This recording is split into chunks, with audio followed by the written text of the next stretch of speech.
All right. Good evening, everybody. Um, Thank you very much for joining us today. Hopefully, you're in the right place.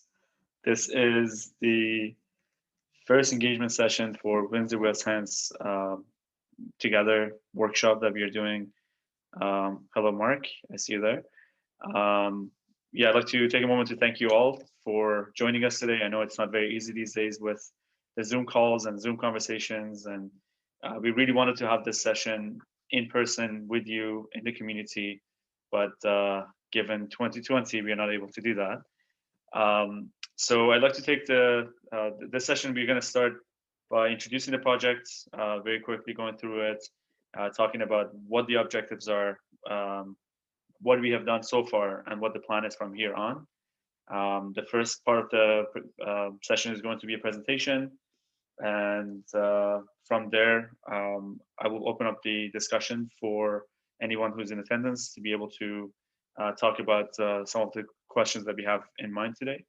The first part of the session is going to be fairly straightforward, general in terms of what we are doing. The second part of it is going to be a little bit more specific. This is first of 5 workshops we will be doing. The very first one, the one that we are in right now, is about rural challenges in a new municipality. So specifically, we're going to talk about rural challenges. The next session is going to be about rural or rather, sorry, the second session is going to be on December 11th, tomorrow night. The main topic is going to be urban challenges. And then the third session next Thursday is going to be about urban and rural challenges. And then we have 2 other sessions from there, one with African Nova Scotians and one with First Nations. So with that introduction, I'm going to start a presentation here. The format, and also about the format of the session here.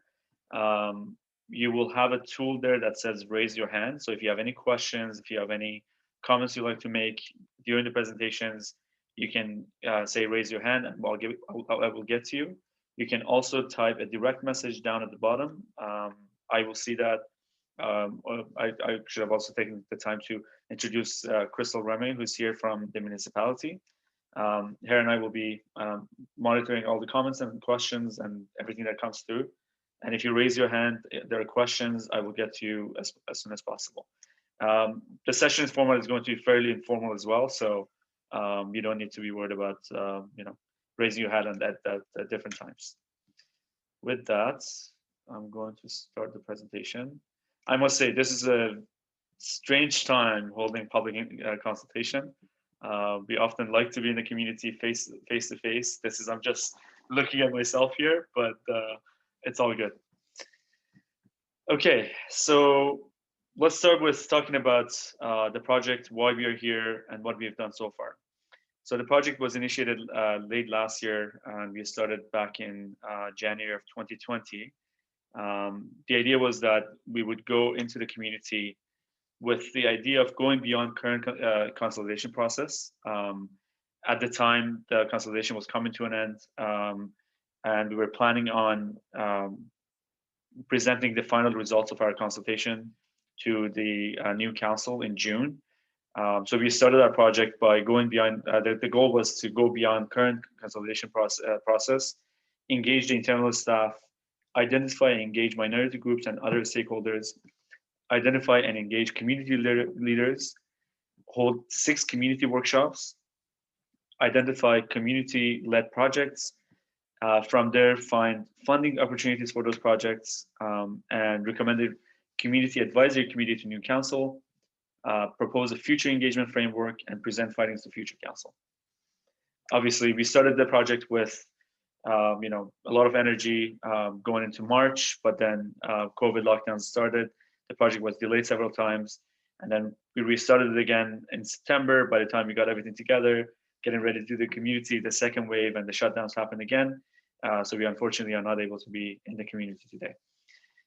So what we did as in the front end of the project was to talk to community leaders. We met with people from Glooscap First Nations, African Nova Scotians. We talked to the Acadian community members. We talked to some students. We didn't make, we weren't able to talk to everybody on this list, but we talked to many people that are represented in this list here. I'm going to very briefly talk about the conversations we had with different organizations and different groups. The full report is available on our website. This is just a summary of it. I will show you how you can find that report as well. So the first series of interviews were with Glooskap First Nations representatives, not representatives, rather the members of the band that came to our consultations. Some of the things that they brought up were afraid to walk alone at night, trail maintenance being an issue, having communication strategy between reserve members, and the need for strengthening the communication between the municipality and the Glooskap First Nation. They were talking about not just youth programming. We talked to a woman who her children were suffering with self-esteem and self-harm, and they were victims of violent crime. We talked about the home being the safe space for them. The conversation with Glooskap First Nation was really moving in a lot of ways. So I encourage you to read the full text to get a sense of the conversations we had with them. We talked to a couple of the Acadian community members. They talked about the better need for better road signage. Sorry about that. They wanted to talk about the creating a monument to talk about the history of the Acadian in the community. They talked about the community days and different ways of community engagements. We also talked to African Nova Scotians, a lot of challenges that they were facing having to do with racism, historic racism in the community, lack of acknowledgement of the Black History Month, greater prevention and treatments necessary to take care of the people there, elderly issues. We talked to youth. A lot of different conversation came up with the youth and how proud of the community that they live in they are, and how they see the future of the community moving forward. From there, we had a staff meeting, the internal staff workshop, to talk about challenges, solutions, the way public engagement was being done at the time, and aspirations for the future. When we had this workshop, there were still 2 municipalities, and but we brought the 2 municipality staff members together and had the workshop with them. It was a full-day workshop.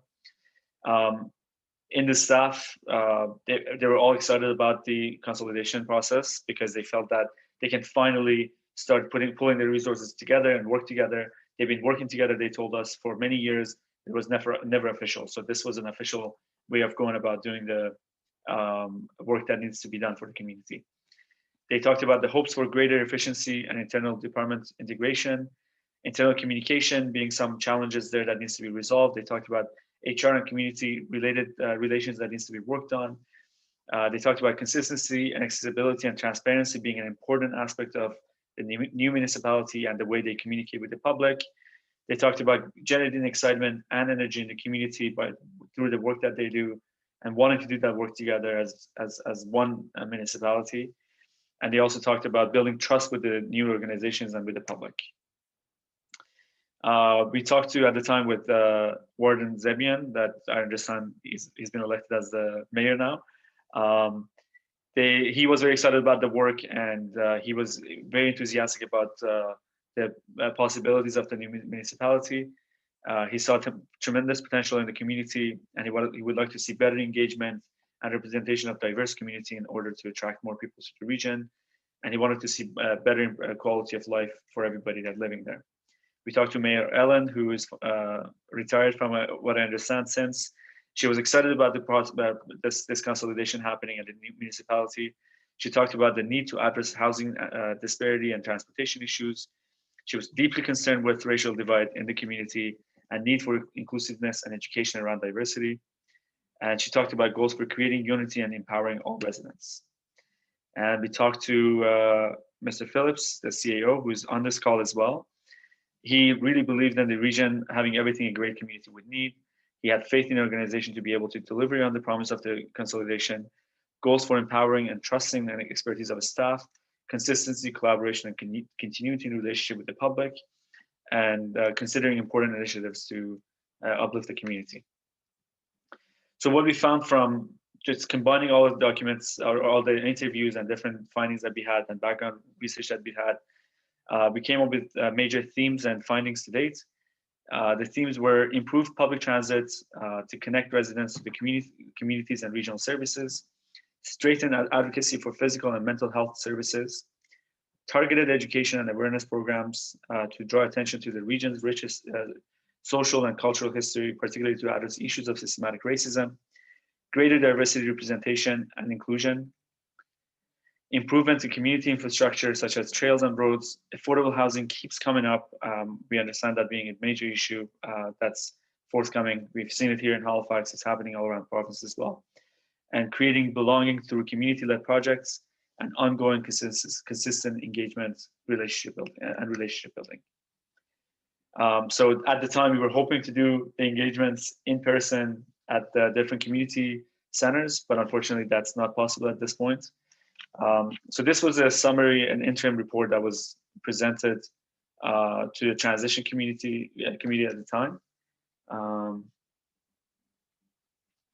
Yeah, I'm just getting a question here about, yeah, I'll get to the question shortly.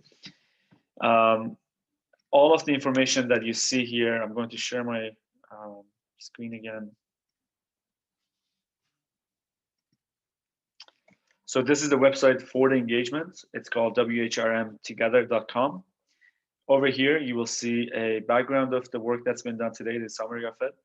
The consultation timelines so far, what we've done January to May. There was a bit of a hold up after that. We started again November and December, hosting the online engagements. And the next steps would be comprehensive analysis of all consultation information, prepare final reports, and present findings to the new council. So all of this information here. From here, there's a survey you can take, which takes about 15 to 20 minutes. Then you can attend online workshops, which some of you have already been able to find your way here. But if anyone is looking for it, they can just simply click on this link provided. The next workshop is tomorrow night at this time. They can just click on this link and they would be directed to the Zoom call that we are in.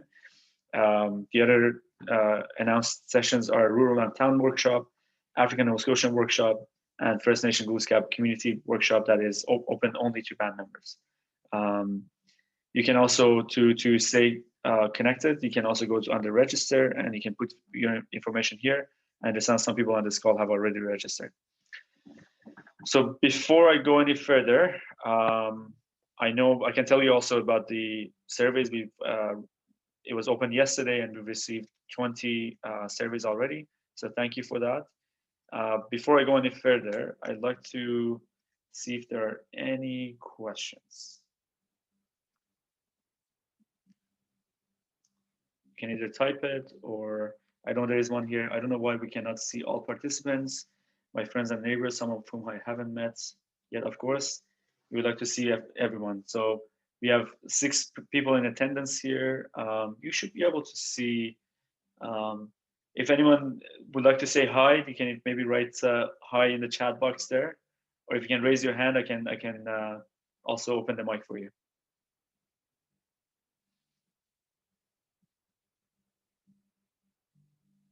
Okay. There are no questions. Oh, I have one. Okay, Bill, go ahead, you're on.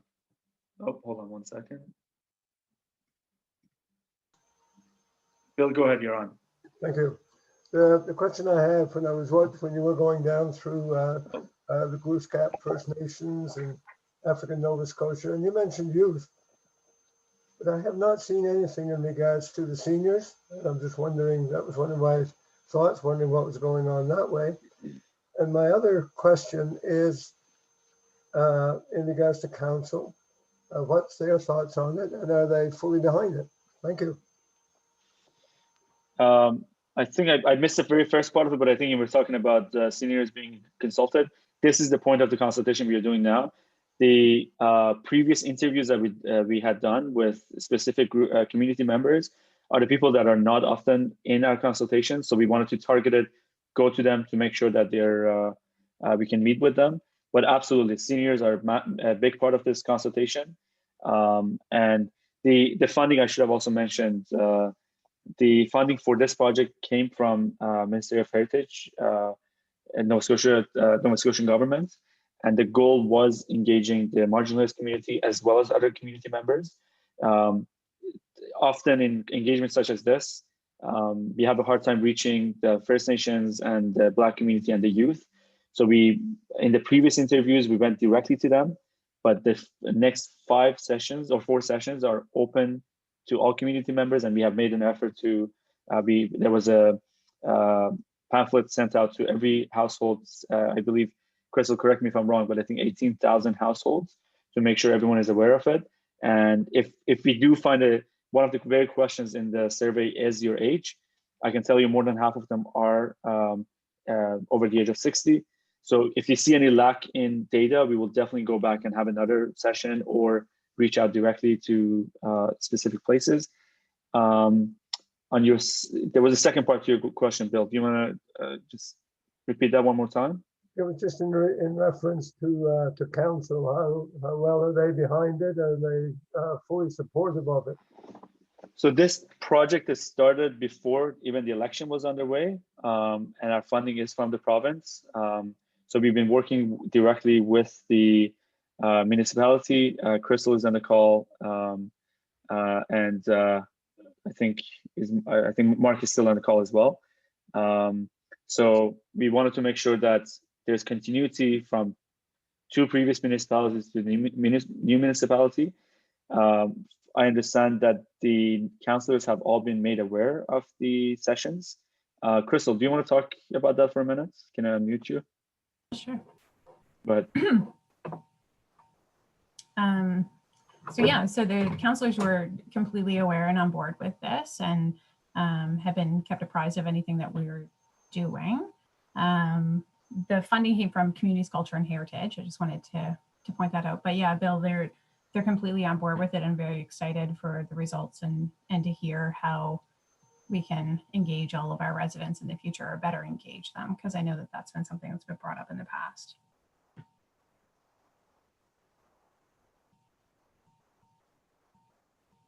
If there are any gaps in the data in terms of seniors, we'll be sure to go back and ask the questions. We made an effort to send all the questions out as well. If someone doesn't have access to internet, we know that being a challenge. There are phone numbers available. We can call them, they can call us. So we're trying to be as inclusive as possible, but with the limitations that we have. And then sorry. Yeah, go ahead.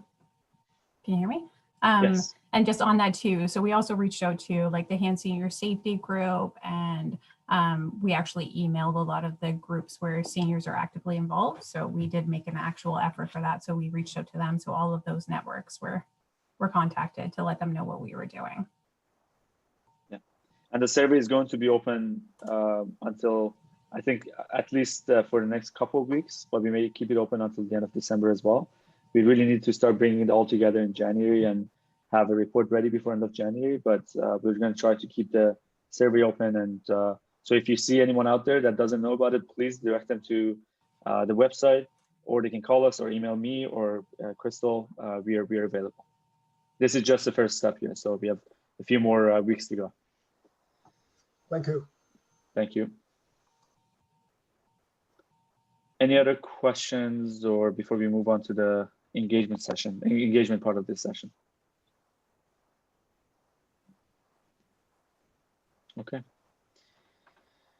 Okay, so before I also go ahead, if you haven't taken the survey, please go to the website and click take the survey. It will take you to the survey. Again, it says here 20 to 30 minutes, but the averages from the website, it tells me that it's about 10 to 15 minutes. So if you haven't taken the survey, please go ahead and take the survey on the website. All right, with that, I'm going to start with the first question. So again, the topic today is rural challenges in a new municipality. So the first question, I think I saw it in one of the survey respondents as well. What are the challenges that you see if you're living in the rural area specifically? What are the challenges that you see living in this new municipality that has a mandate for both rural and urban? You can again raise your hand and I'll unmute you so we can talk.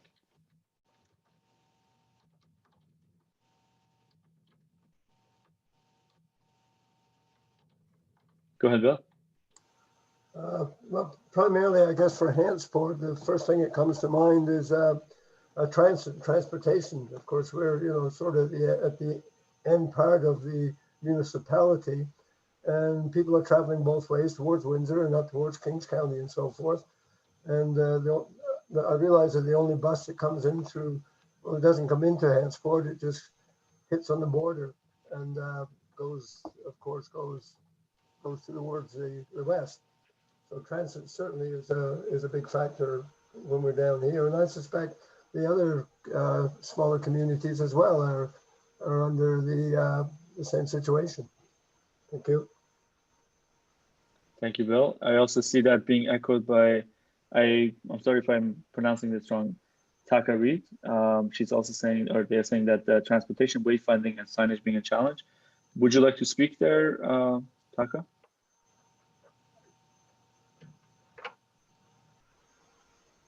You can have the floor if you'd like to unmute yourself. Hi there. Go ahead.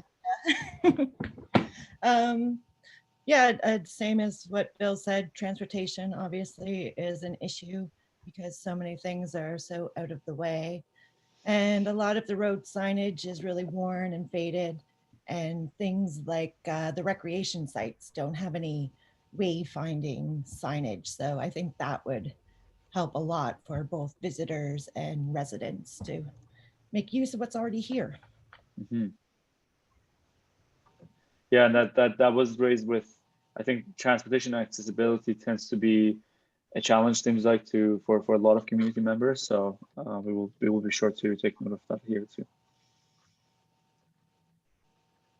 Anyone else would like to talk about the challenges of? Okay, Caroline, go ahead. You can't hear you yet. Can you hear me now? Yep, you're good. Go ahead. For young people, employment opportunities that would keep them in the community. So the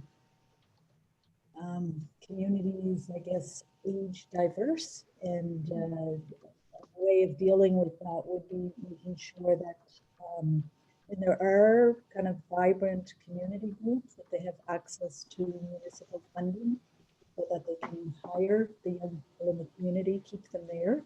And I'm thinking, for example, I'm in Avondale, where there's quite a vibrant museum that struggles to keep any kind of consistent funded staff. And I know municipalities do provide stable funding for employment. So that would just be an example of a way to keep young people in the community. Right, stable funding, and I think part of the, reason for the municipality to be consolidated is for those efficiencies to be there. So we'll be more, sure to take some notes on that as well. Anyone else would like to talk about challenges? We will get to opportunities shortly.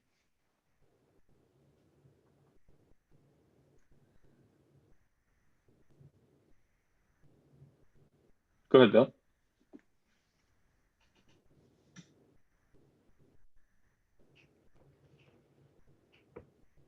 Bill, you have the floor. The COVID-19 is one of the biggest challenges we have at the present time. Windsor is very fortunate with the new complex they have down there, recreation complex. And it would be nice if Brooklyn has a nice one as well. But here again, COVID-19 sort of putting the damper on a lot. So that's all. I just wanted to mention COVID-19. That's all. Yeah, I think that's actually, that opens up a whole other question that I was going to bring up later, but this is a good segue.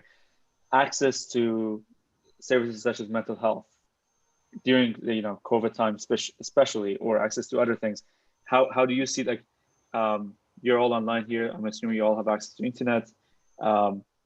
For someone who doesn't have access to internet and doesn't have necessarily transportation challenges, or they don't have access to transportation way to get to the services, that must have been a difficult place to be in during COVID as well.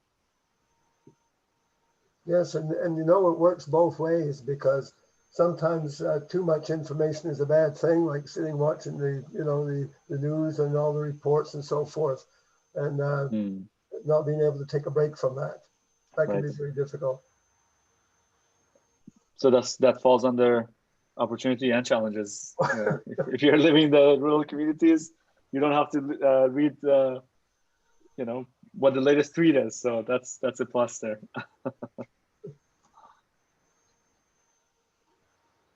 Any other comments in terms of challenges? We can also talk about opportunities. What are the things that you see being part of this greater municipality now, Windsor Greater Municipality? How do you see that as an opportunity? How do you think the new municipality can cater to your needs? Ooh, that's a toughie.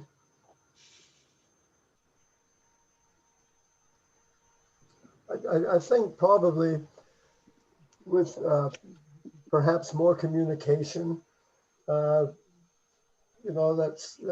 going to involve the full municipality and not just say targeting one area or like Hantsport or Windsor or Brooklyn or down the shore or anything like that. But and I would think that the purpose of all this is to bring everyone together to try and accomplish something.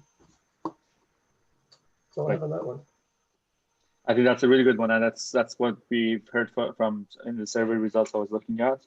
Yeah, I've heard that as an opportunity for better communication and allowing for. It seems like it is a very diverse region with a lot of rich history, and I think that communication is key in bringing a lot of the good of the community out and connecting the rural and urban, kind of merging that as much as possible, while maintaining the community spirit there. Mm-hmm. Any other comments there in terms of how the municipality can cater? Go ahead, Caroline, you have the floor. Oh, okay, you can hear me? Yes. Okay. Yeah, I think just what you're doing now, and that's recognizing the value of the rural area, kind of getting resources and kind of people and focus off the beaten track into rural areas. A lot of small communities with really rich histories that could be tapped into in many ways. And I'm thinking, for instance, just the multicultural histories in the small rural areas that are not known, that would fit in with kind of the goals of addressing racism, for instance. Yeah, so recognizing the values in the rural communities as you're doing, bringing communities together to come up with ideas for community-specific projects that would benefit the community. Mm-hmm. Yeah, and I think that's such an important thing, because it geographically may not be a very large area. I mean, it is large, but as a province, it's not that large. But at the same time, there is so much cultural diversity. You have the Acadians, you have the First Nations, you have the Black Nova Scotians. And a lot of history in each and every single one of those communities. And there's also seems like there's a new history being written as it is right now, with the new people coming in, the immigrants coming in. So there's a lot of excitement here, and you're absolutely right. I think recognizing those, every little one of those will enrich the community as a whole. Absolutely.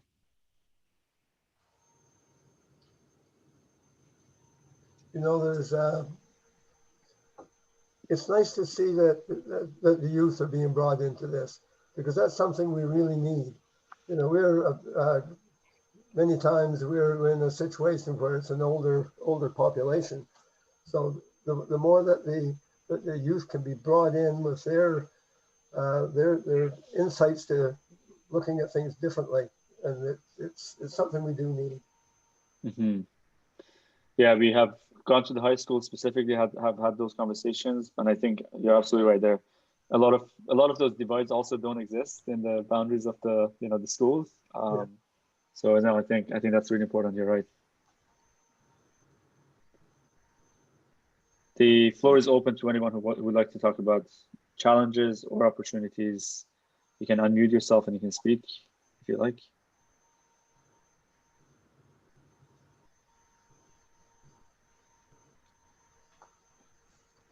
there any other questions on the, or on any, we can come back to this as well. I do want to talk about what's the best way to communicate with the rural communities. I mean, we talked about internet being a challenge, but what are the best ways? I mean, did everyone hear about this session through the mail out that they received in their mail, or did you hear from your neighbor? How did you hear about this?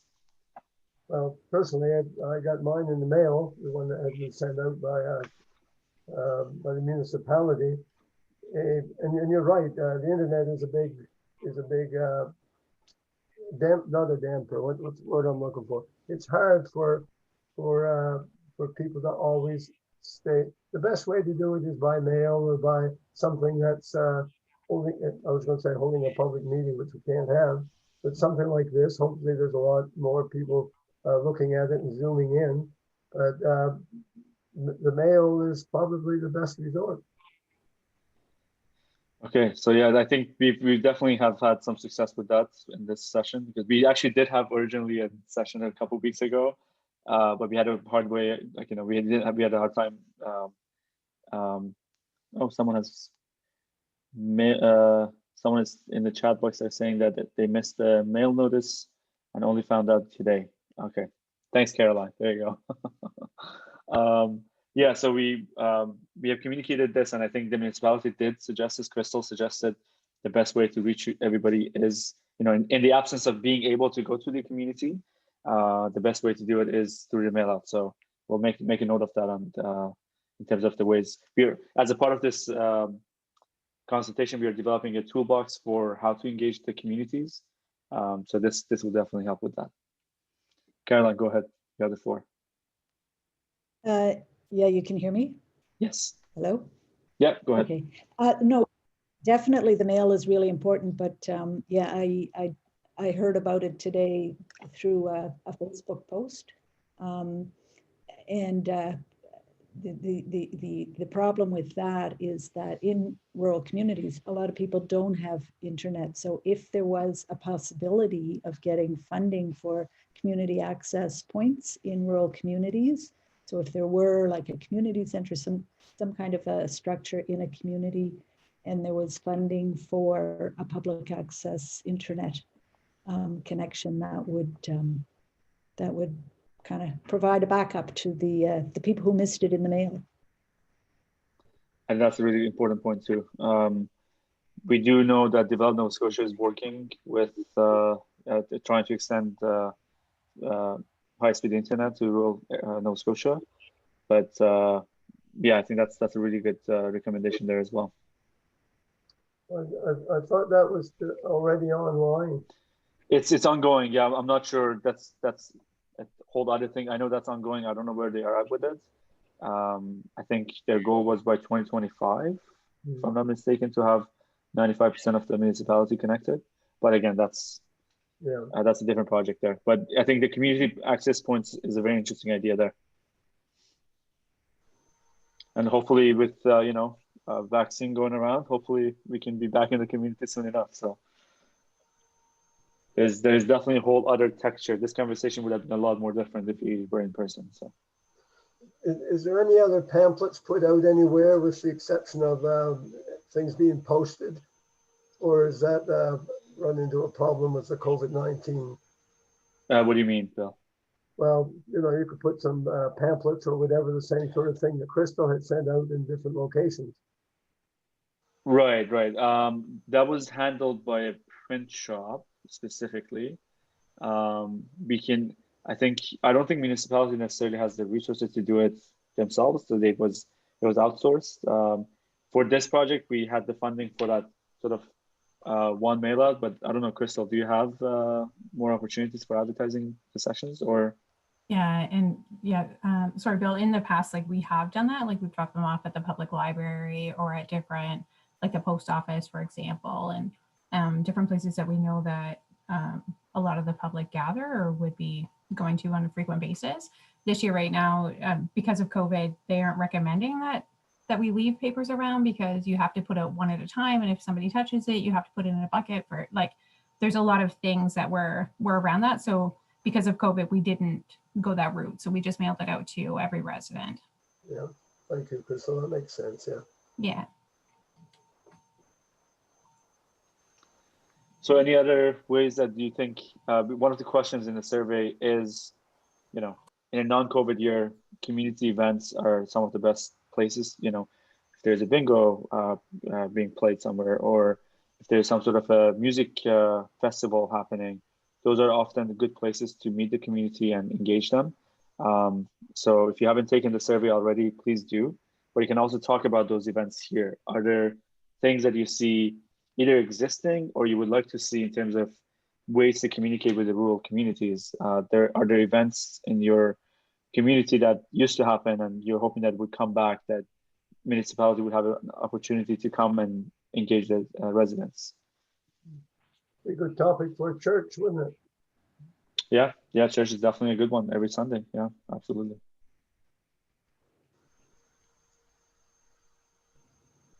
Go ahead, Caroline, you have the floor. So in Avondale, through the museum, there are usually events on a weekly and monthly basis during the spring, summer, fall. So that would be an opportunity. Okay.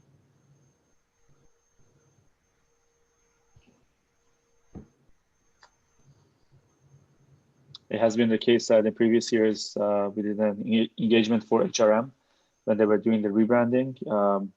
We really made it fun. We went to, the Christmas lighting events.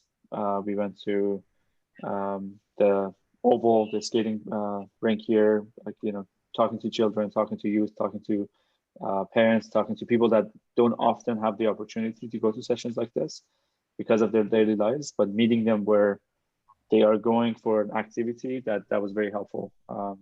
Or going to grocery store even was sometimes a very good way of engaging the different residents. Mm-hmm. So there are definitely a lot of benefits in going to places that people already are. Any other things on the communication, how you would like to be communicated with? You talked about the mail out, access points, going to community events. Is there anything else that you can think of? Go ahead, you have the floor. Yeah, I actually only found out about this today because I saw Crystal had shared it on her personal Facebook page, and then I was able to share it through the museum, and that's how Carolyn found it. So as much as Facebook's great, sometimes it kind of blocks your posts, and and maybe there needs to be an email list at the same time, because I mean, I check my email regular enough that all the not-for-profit groups and everyone kind of who already deals with West Hants on some level, it would have been nice to get an email about this. So on that note, I am going to share the screen one more time. Do you see my screen? Yeah. Under the WHRM Together, there are two ways to either register or contact. We do have a bit of a a mailing list developing right now, so we can keep you updated with everything that's going on. So if you put in your information here, we'll be sure to, moving forward, I'm committing to sending messages about the workshops a couple hours before. I know today went out a little late, but a couple hours before the session, there's an email going to go out, and then we're going to keep communicating with people about the next steps on our end, and then all that information will be provided to Crystal and her team for future use. Yeah, I filled this out earlier today. So perfect. Okay, awesome. Okay. You have there's going to be water bills coming out. It would make a good stuffer. Yeah. You want to go there? People do like, they look at their water bill. They definitely do. We try to stay away from controversies. So I guess that's a no, right? Yeah. Okay, that covers the section about communication. Again, if there's anything else you would like to talk about that kind of relates to the topic of rural challenges and opportunities and ways of communication, let's move on to the next question, but we can always go back to those, so you can raise your hand, or it's a small group. We only have 7 attendees, so we can also just jump in and speak. I've allowed for everybody to be able to unmute themselves and speak. Let's talk about the little bit about the racial divide, and we've talked to a lot of people that are concerned about that. Is that something that you see happening? How do you see we can go about addressing it? If it is education, if it is the meetups, or I don't know, whatever that may be in your opinion. Do you see that as a challenge to start with? And if it is, how do you think we can go about it? I don't see it that much of a challenge, but I'm talking personally. I guess it depends on maybe where you live and that sort of thing, but education is probably the best way of handling things. So. Okay. Caroline, you have the floor. Yeah, I'm not originally from Hants County, so coming to Hants County from HRM actually, my observation is that it definitely is an issue. From talking to people in the community and just my own observation. In terms of dealing with it, there are wonderful resources that I think just need to be connected somehow. So for instance, the museum that Tash and I are connected to in Avondale has done a lot of research on the history of the groups you mentioned, the Mi'kmaq Acadians, African Nova Scotians, as well as the New England planters. So we've got resources, displays that are accessible to people who come to our site. But if there was a way to kind of share those resources, and I'm sure that other institutions or groups have similar resources, it would make things a lot easier. So everybody doesn't need to be kind of inventing or creating their own resources and finding ways to share them. The other thing is just on kind of signs. Different groups have placed signs around Hants County on the history of some of the groups, but it's not done in a very coordinated way. So there are small plaques on Acadian history in a number of communities, and there are small plaques on New England planter history. There's only one signpost I know of on African Nova Scotian history, and that's the Matthew DaCosta Interpretive Trail sign in 3 Mile Plains. So there could be more on African Nova Scotian history, just signboards, just information. And the same with the history of the Mi'kmaq people. It's not very evident, but it could be. And maybe the municipality would be the group to kind of coordinate that. Right. So as a part of that too, I think one of the things we would like to put in our report as recommendation is an advisory committee, a diverse advisory committee to council. How do you feel about that, Caroline, or anyone else on the call?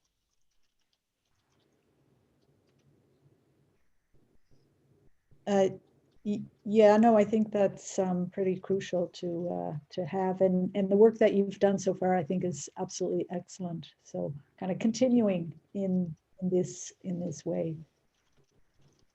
Okay, thank you. It's in the past, yeah, the information just hasn't been out there for either people in the county or people visiting the county or just researching the county, and that's starting to change now. And that your report is a big I think a big positive step in that way.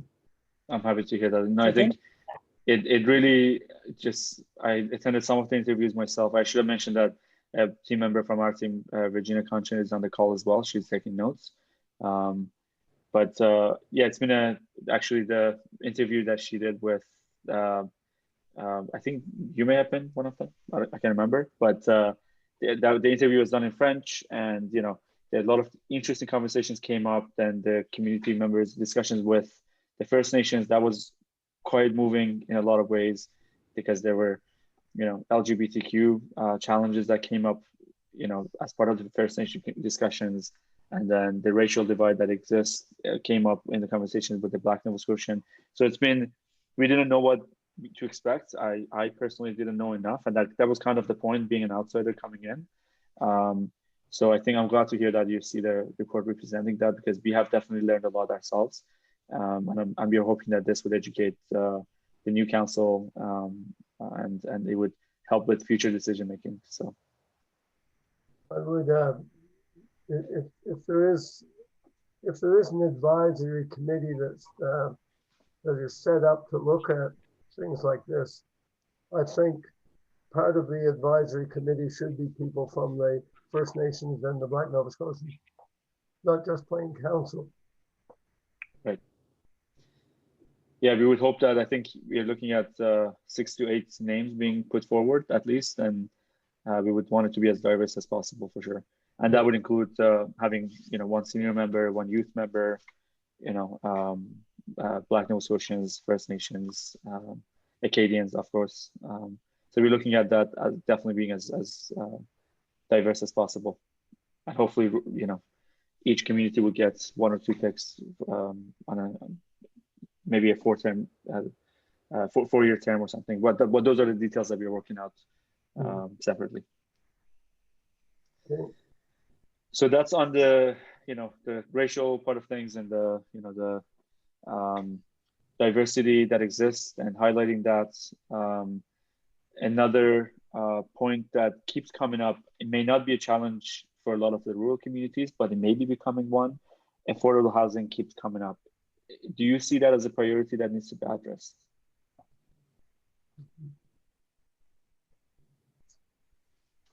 Yeah, I would say so. How do you see that changing, Bill, over the past? Well, affordable housing,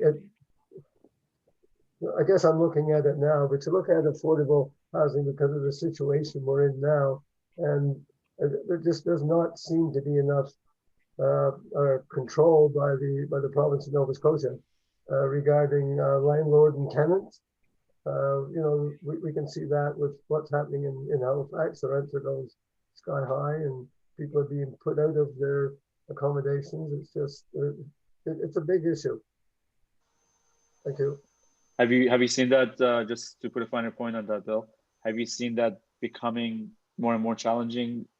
I think in Halifax, definitely we saw it this year, skyrocketing all of a sudden, and I think we are going to see growth happening more and more. And I think your region is definitely getting a lot of the people from Halifax moving there either permanently or with a lot of people being able to work remotely. Have you noticed that as well, Bill, becoming a challenge over the past several months, or is that has been going on for longer than that?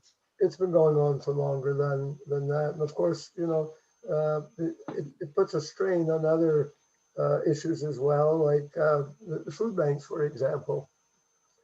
All these things sort of build up to a point that people are really, well, of course they're stressed out, but it gets to the point, where am I going to go from here? And there just doesn't seem to be an answer to that. Mm-hmm. And often in the context of Halifax, rental market is affordable housing discussions are focused on. Do you see that more on the ownership side of things, or also rental? I see it on both. I see it both on the ownership as well as rental. I see it on situations where perhaps some banks are foreclosing on a property, and those tenants are being asked to move out. So it just goes right down the line. You go from the bank to the owner. The owner has to, he's being foreclosed on, and then the tenants are stuck there in the middle. And what happens? Then they have to start looking for another place to live, and they can't because there isn't any other place. Mm-hmm. And I don't know. Hantsport's a small community, and it's not so much, I wouldn't think of as bad a housing issue as say Windsor, because I just don't know what the rentals are and so forth in Windsor. Yeah, that would be definitely a conversation we want to have tomorrow night. As part of our urban discussions. Anyone else would like to talk about affordable housing? Go ahead, Caroline, you have the floor. Yeah, I don't experience this personally, but I've certainly heard stories from people who work with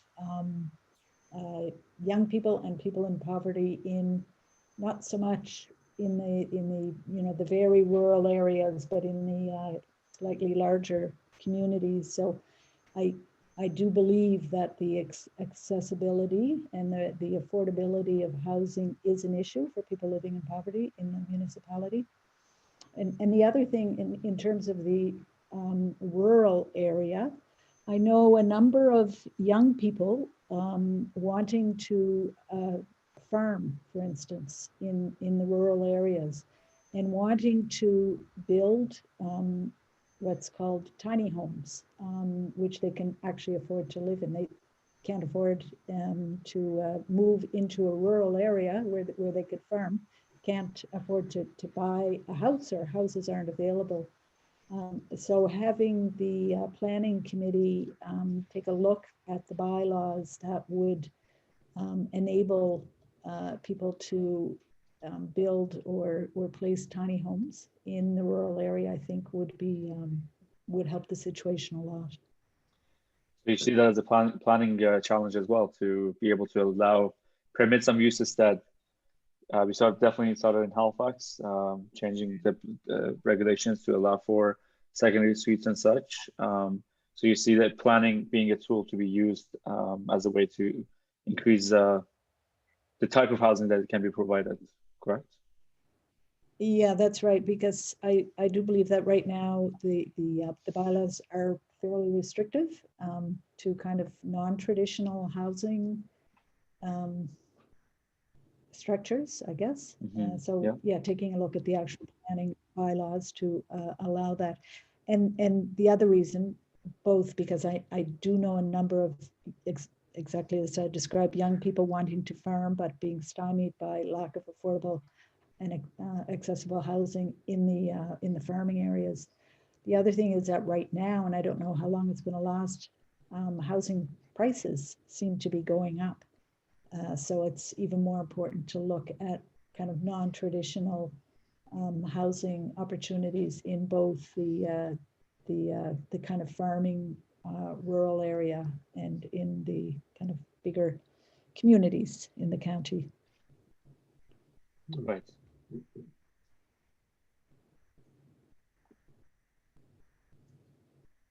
Okay, well, thank you for that. I think this conversation would be very different tomorrow night as well. I think a lot of people from Windsor would have a different perspective, similar in a lot of ways, but also a different take on it. One of the things that we'd like to take away from these conversations and the surveys and all of that is community-led projects are often described as a way of creating a sense of belonging. Either you're new to a community, you're young, you're older, going into a new municipality. Community-led projects can be a good way to unite the people around the projects, things that they need to do, but they're doing it together. So we like to identify community-led projects that we can recommend to council and try to see if there are fundings available for them. Obviously, the list is going to start piling up as the municipality starts taking steps in investing in the community. But we'd like to have put forward a list of projects that could be considered for funding. Can you think of any projects, community-led projects, that could help with that sense of belonging in your community? Go ahead, Carol. Hi. Yeah, I don't think we should forget that, first of all, the Happy Communities Project, which is already hard at work on this. Yeah, okay, go ahead, continue, please. I'm taking notes here. It's sort of community projects is, it goes by season sort of thing. We're Christmas now, so there used to be Christmas trees lighting and so forth. And then summer baseball, basketball, pickleball, and all that sort of thing. It's just, I guess, just the timing of this time of the year, but looking forward, it's something that should really be considered. Is there anything specific, Bill, that either something that needs to continue see support, or something else that you think is really needed in the community? Well, I guess it would change from community to community. It's, you know, like beautifying a town and things like that, putting up whatever, anything to try and attract people into the community that's pretty well, you know, sponsored by the community. And it's, I can't think of anything I can put my finger on right off the bat. So one of the things I think you kind of alluded to it, we saw that a lot happening in Cape Breton communities. They had town revitalization plans that started to happen with lighting projects and beautification. Do you see that as an opportunity for different communities? Definitely, you know, one of the things we had going here was Chase the Ace, you know, and that. Yes. Go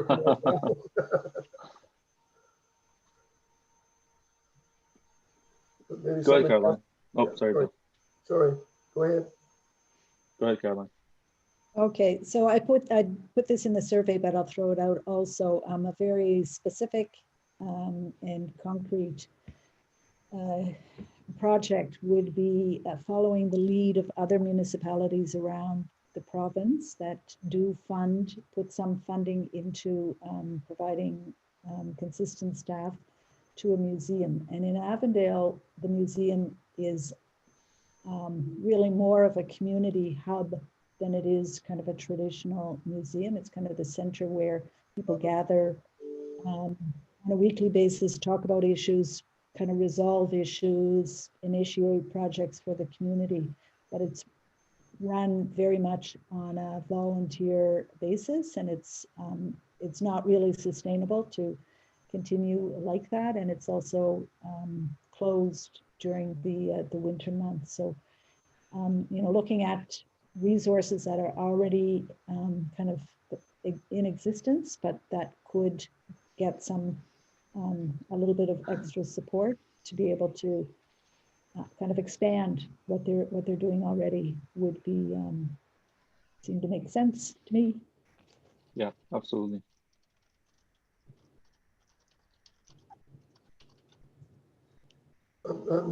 Excuse me, just going away from that maybe for a minute. Is this leading up to a point where there's going to be something similar to a grand opening or something like that? You know, something that's going to drag everybody's attention into it. You mean for this project specifically, or that what we are doing? Yeah. So this is an engagement process that we're hoping to wrap up the community side of it by the end of the month. Then we're going to analyze all the information gathered and put it in the reports along with some funding recommendations. You know, we're gonna have a look at regional. Thank you very much, Carol. Bye-bye. Yeah, we're going to look at the regional, provincial, and federal funding opportunities that may be available. And our findings will be presented to council. It will also be publicly available on this website that we showed earlier. From there, what happens with that information, it stays with, you know, it's basically, it would be up to the councillors and the staff to use the reports. We have no control on how the reports will be used. But given what we've seen so far, there's a lot of excitement about what the work that's being done. And I do certainly hope that the work we do will land on the right hands, and there will be projects that will come out of it. It's good to know. Yeah. Okay, I don't have any other specific questions on my end. Crystal, please feel free to jump in as well, but is there anything else you'd like to cover that you'd like to, I mean, you have many ways to communicate with us. Take the survey, write to us directly. But if there's anything else you'd like to talk about here, this is the time. I can't think of anything right off the top of my head. Probably after we finish this, I will. But like I say, there's other ways of communication. Yeah, absolutely. Go ahead, Caroline. You have the floor. Yeah, not really adding to the conversation, just a very specific question. I know there is a consultation coming up that's kind of labeled African Nova Scotian, and I'm not sure if the intention is that the participants, if are African Nova Scotians, or if it's about issues that, would affect African Nova Scotians, which would be racism, which really involves the entire community. So I wasn't sure whether it'd be appropriate to sign up for that or not. I don't know. You can certainly sign up for it. We're going to encourage the Black Nova Scotians to the African Nova Scotians to be taking part in that. We will be sending specific notices to them. But it is about marginalized communities and the challenges there. We would like to give more of the floor to them, but you are certainly welcome to join. I think based on I think we would see probably 10 to 15 people joining. So it would be, again, more informal conversation. Absolutely, if you feel that you want to be part of the conversation, it is open to the public. But again, it is around, yes, it is, the topic is going to be about marginalized communities, specifically the Black Nova Scotians.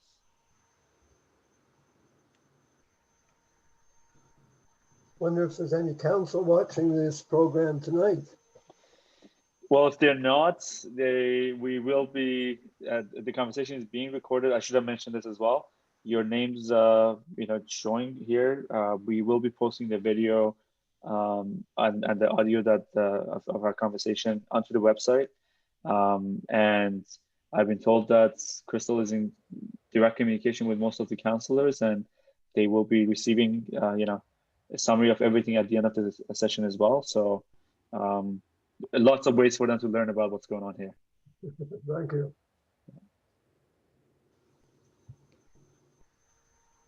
Okay, if there are no other comments there, Crystal, is there anything you would like to add? Hey, yeah, I just kind of wanted to add, because I know the communication keeps coming up, and it just seems to be a very broad,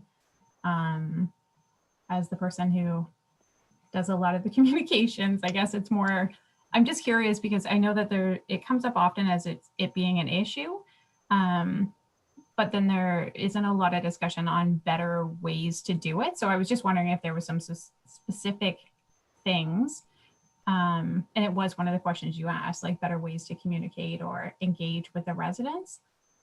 So is it strictly the mail? It's like I did write down some of the things that were mentioned, but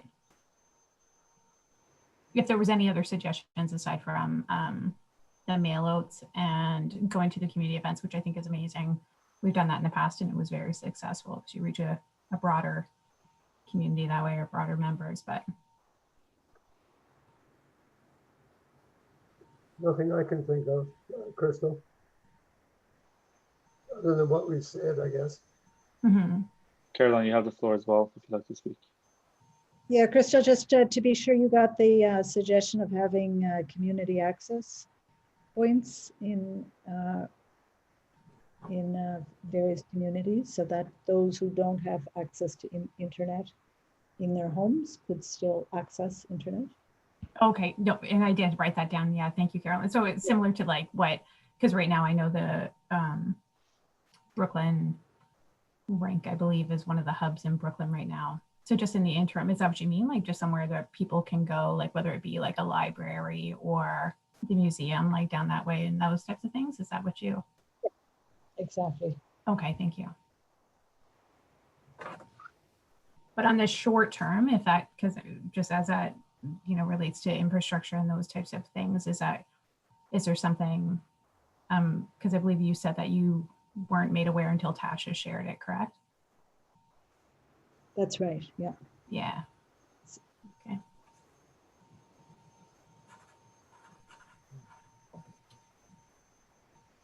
But I'm going to sign up for that, the email list. So hopefully that won't happen again. So is that please, sorry. Just a quick note. If you could make sure whoever is on this call, send a message out to your friends, family, people that you'd like to attend these. We want to make sure that we reach out to as many people as possible. Yeah.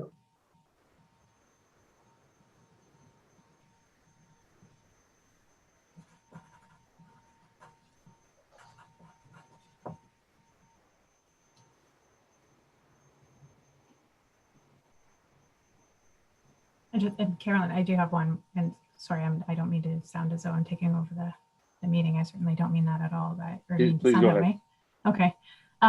Caroline, I think one of the things you said that you meet on a regular basis at the museum, like Yes. the community does. But is that something Yes. that, would that feel like it was intrusive if somebody from the municipality or a councillor or anything went down, or would that be something that like you would look for it to be a scheduled like town hall meeting? I think they usually refer them to as. Well, right now, when it seems to me, my observation is that when there are town hall meetings in Avondale, it's quite often the museum that kind of gets the word out. Mhm. So that, I'm sure that would still continue, but Karusha's comments about just turning up at events. So there are there are music festivals, and there are, Honey Harvest Festival and arts events on a pretty regular basis. So, finding creative ways to turn up to either share or solicit information would be good. One of the things that we did this year, there is the municipality had commissioned a study on flood mitigation, climate change flood mitigation. So we got hold of that, and we just made a museum exhibit around that to kind of share the information with community members, and then to get their suggestions and input just with that clipboard and a pencil next to the display. So yeah, finding creative ways to work with what's already happening in the community. Perfect. Thank you.